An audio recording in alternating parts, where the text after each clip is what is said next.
What's up, guys? Welcome back to the channel. So I'm listening to this YouTube video. If you don't have YouTube Prime, I super recommend it because you can turn your phone off. You don't get any commercials. I just had my card. I got new cards. My bank changed names and everything. They sent everybody new cards. So I had the expired card thing, and I had a non-paid YouTube account for about a day and a half, and it was unbearable. So anyway, this is our U.S. senators introducing a ban on Russian energy imports. This is Joe Manchin and his bipartisan buddies. Play like a couple seconds of this. Doing that, we've seen it all along into this lead up. And there's been an approach and a policy from this administration that says we don't want to do that. We don't want to put that on the table. Well, I'm sorry, sir. It's already on the table, and it's been put on the table by Putin. And Putin so bad. What can we do to respond? Putin bad. I will tell you today, our message should be pretty clear and pretty simple. No more Russian energy should come into the United States for the duration of this bloody, horrifying, and unprovoked war against Ukraine. All right, so right there, so inflation goes up, energy goes up, and they are moving you closer and closer to the reset moment. I think that it's kind of like a corral the cattle. I've put that idea out here before, where I think it's like kind of slowly get them to wear their mask, get them to be scared, get them to take one jab, two jab, three jab, up, gotta have a fourth. Slowly get them used to this new world order.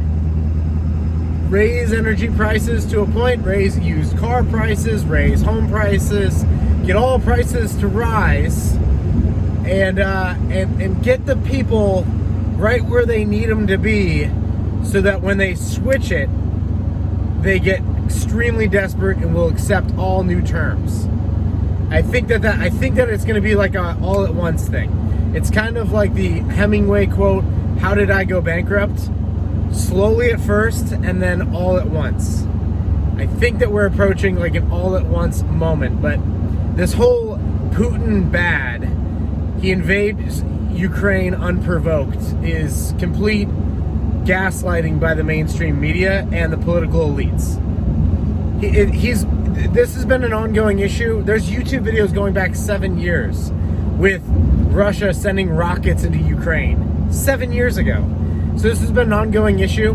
The Ukrainians, to my understanding, had a very popularly elected government in 2014. They were removed by the U.S.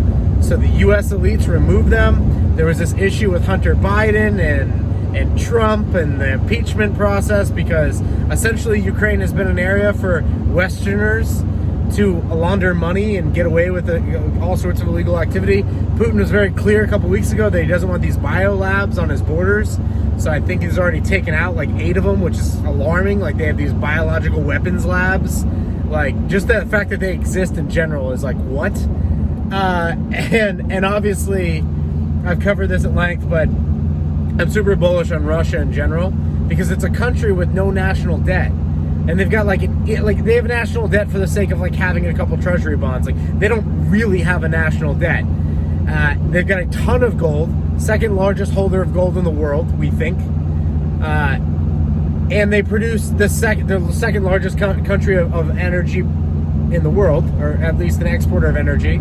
And they have a very hard population. I've known a lot of Russians growing up, and through, I mean, actually, as recently as a few years ago, I had a roommate that was a Russian, dated a Russian. I mean, like, they're extremely hardworking people, and I wouldn't mess with them, like, ever. Like, I would not. Like, I am way too fake and gay and way too soft to be messing with Russians, because they actually like went through real shit. Like, I mean, the family that I spent a lot of time with, they would cook, and they had very interesting dynamics. Like, they essentially, like, outside of dinner, they just worked, and they were very, very like nose to the grindstone type of people, and it's super impressive. It was just amazingly impressive to be around them. But nonetheless, our elites are going to use this moment to continue their inflation machine. You have to understand that this isn't a war against Russia, although it may very well escalate into that. It's a war against you. they hate you. They don't want you to do what, like, they do not want a middle class. That is an absolute fact. I mean, just the fact that, like, Biden shows up in office, he shuts down your pipelines on you, energy prices really, like, they rocket up to the moon. They start to. This beef with Russia goes on. They can't reach a compromise. Russia is only asking for the exact same agreement we got out of Cuba. Not that I'm a Russian sympathizer. I'm anti-nation state, and anti-nation states going to war, just to be clear on that. However, we have invaded countless countries in the last 50 years. And in the last 10 years. We've been like Syria, we're bombing them. We're bombing Libya. We're bombing Afghanistan. We got Iraq. No one really knows what's going on. Like it's just like, but the second that Russia does it and says, like, hey, look, we want the biolabs gone. We like, there's a couple issues that they want resolved. It's like sanction Russia, take oligarchs' yachts, you know, take their stock market, delist them, sanction them, etc., etc. Well, where do you think energy's going from here? Oh my gosh, this is going to be absolutely insane. Not to mention, like, food. Like, just really playing this out, because I mean, this only came out 42 minutes ago. But just hearing this out loud, really, just now, I'm just like, oh my gosh, they're going to do this. And I hope that you don't get gaslit. I just think it's interesting that the U.S. elites, either they're doing this because they're completely incompetent or they know exactly what they're doing. Both of them are really, like, both options are really bad. But banning the import of Russian oil is absolutely insane, being that it is the second largest exporter of oil in the world. I'm going to do a secondary video to keep this one kind of more targeted and on point. That, like, the point of this video is your U.S. elites hate you. And make no mistake about it. It's not the right versus the left. It's both of them. You really should consider, do we need to have a federal level at all? Does it make any sense for any nation to have a federal government? Or can it just be done at the state level? I mean, you don't have nuclear war talks if you just have 50 different states. But anyway, I'm gonna go ahead and shoot this next video because I'm the way I'm seeing this, I think that this is the Lehman Brothers moment. I'm gonna unpack that in another video here. Keep it shorter on this one. But I know a lot of YouTubers a couple months ago were like, Evergrande, like the banking or the real estate developer in China, and I'm like, no, Evergrande is a nothing. It's a nothing burger. And then like Fantasia, like there's I know it sounds like a Disney movie, but another Chinese developer that like defaulted on their bonds, and everyone's like, this is the Lehman Brothers moment. And it's like, no, that was small potatoes.